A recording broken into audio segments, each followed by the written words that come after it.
So today we are going to begin one of my favorite projects. It is actually a project that I myself did when I was in 4th grade. So this comes from my elementary school art teacher. And it's just a really fun, easy, getting back into the swing of things project called Scissor Birds. So for Scissor Birds, you are going to need paper, a black drawing crayon, and a pair of scissors that have equal finger holes. You don't want the ones that have the long side and the short side. You want them to be even. So either one of these will work, and I already have those pulled for you on the clay table. All right. So these were just some different examples here. I have tons of examples, and they're all gonna have the same feature of the scissors in the center to create the eyes and the nose, but they're gonna have different body types. Like some might be leaner, some might be rounder, some might be wearing different articles of clothing, have different types of feet, different styles of wings, different hairstyles, and different decorations. Like this one is rounder with the goose feet. This one is almost like a number 8 with chicken feet. This one's long and lean with duck feet and what I like to call the cabbage hair. I have some more duck feet here, but maybe he's wearing shorts. Penguin feet. So his wings are going down. His are more like butterfly wings. His are almost like a flowy cape situation. This guy has tennis shoes on. This guy doesn't have hair at all, but instead almost like a pointed head. All right, so there's all kinds of, you can decorate your scissor bird however you like, and we'll talk about that here in a moment once we get our scissors down. So I'm going to pull these guys off of here.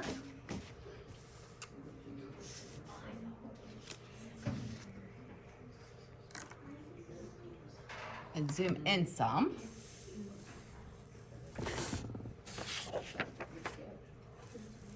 All right, the first thing you are going to do is at the bottom edge of your paper, you are going to write your name. You're not going to write the word name. You're going to put your actual name and your class code. In this case, you are 4B, but if you're joining us in another class or watching this online, it could be something completely different. You are then going to flip it over. Oh, where'd I put the scissors? Here we go.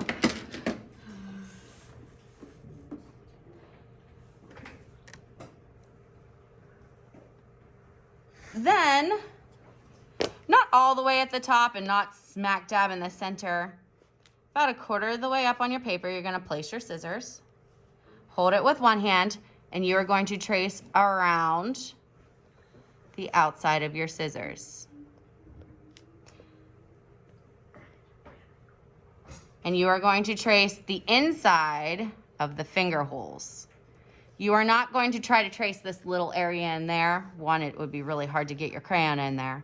But 2, we don't need that because we're gonna do something a little different in there. So once you have that done, you're done with your scissors, you can return them. All right? Now we have the beak and the eyes of our bird. Well, almost. So we're gonna go ahead and finish off this beak by doing an upside down curved V, all right? And then we're gonna give it these cute little, I call them like the cartoon eyes where it has a light reflector in it. Let me zoom in for this. So pick a side, any location. Maybe I do the bottom. I'm gonna draw a little oval. I like to call it a bean or a jelly bean sometimes. And I'm gonna color in everything but that oval.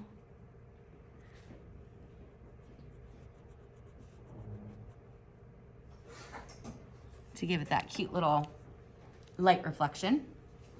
And I could put dots on the beak if I wanted to. I'm not super concerned with it right now because I want to draw the body. So I'm gonna start with the head. Decide what kind of head you want. Do you want it wide? Do you want it tall? Do you want it, I'm just gonna do a normal circle head. And I'm drawing fairly light to begin with. Do you see how wispy my lines are? These are my gesture lines. They're light until it's right. Okay? So this line over here was too far out. I'm gonna ignore that. I know that we're going to be drawing hard over top of this, so it's not a big deal. This is kind of like a sketch line, right? Next, I'm going to draw a body. What kind of body do I want? I think I'm going to do kind of a larger body because I just think that's so adorable. Bless you. Drawing it light again. What kind of feet do I want? Do I want chicken feet, duck feet, penguin feet? Do I want my scissor bird to be wearing sneakers? Do I want him to be wearing high heels? Do I want him to be wearing fins? I think I'm going to do, kind of like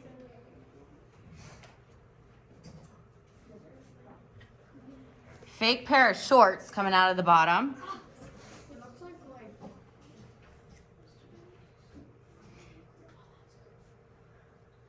I'm not even sure what's going on here now.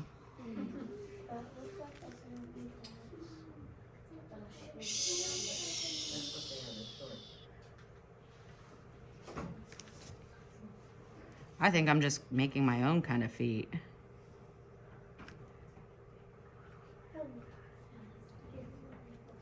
Okay. It's almost like troll feet or like ogre feet. All right, next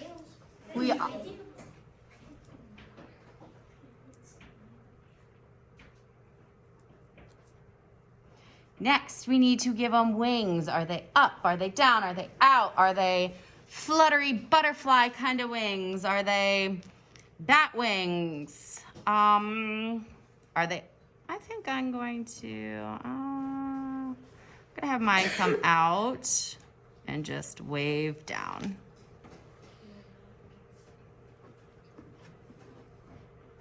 Whatever I do on one side though, I want to make sure I do on the other side because they are symmetrical, which means if I had an invisible line and divided this in half, what's happening on the one side is going to also be happening on the other side. Okay. With the exception of maybe your hair. Your hair could be pretty much anything you want. I think I'm gonna do some kind of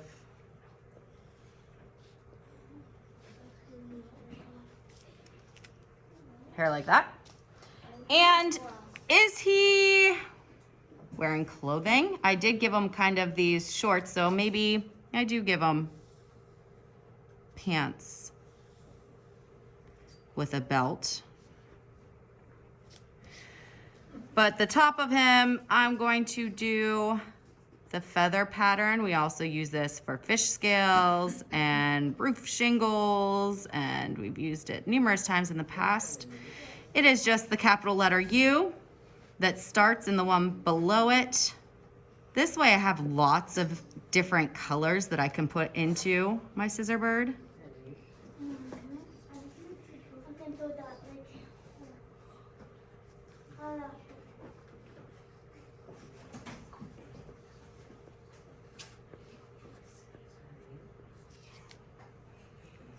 Okay. Once I have this drawn, eventually we are going to go over it and make all these lines super dark, but that's actually a finishing step. I'm going to have you do a gradient blend behind your scissor bird. So what you are going to do before you even color your bird today is you're going to pick colors that blend together or that are beside each other on the color wheel to do something behind your bird.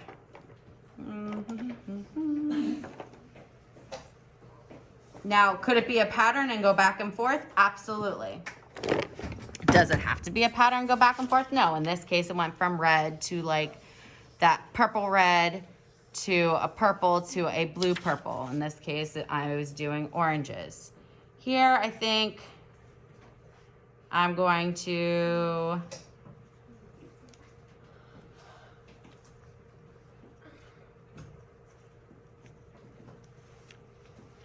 put these in order. And I might not use all those. I'm going to start with yellow. And I'm just going to go up and down, up and down, up and down, up and down, all the way across, pressing with quite a bit of pressure on my crayon. I don't know if you recall this, but at the end of last year, we did a seahorse and we did the water. This is the same thing. So I'm going to go back and forth, back and forth, back and forth with my lime green now. Careful not to go into your bird. I'm gonna take my yellow, pull it, which I'm not sure where I'm getting this red speck from on my yellow, but I'm gonna pull it into my green some.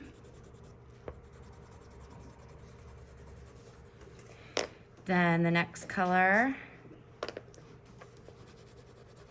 is this aqua.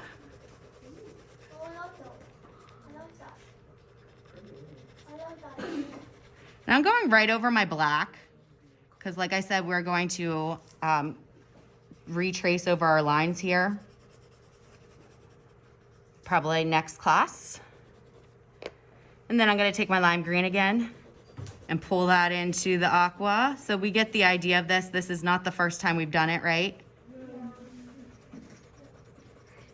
And I'm gonna do this all the way behind my bird. Every once in a while I shoot out these longer lines so it looks almost like tie-dye. Right?